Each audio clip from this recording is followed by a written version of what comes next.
ربنا تقبل منا إنك أنت السميع العليم.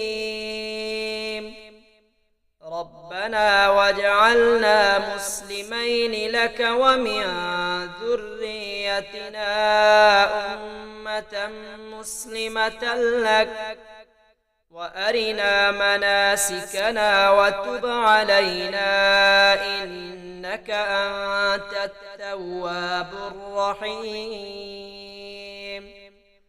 ربنا آتنا في الدنيا حسنة وفي الآخرة حسنة وقنا عذاب النار.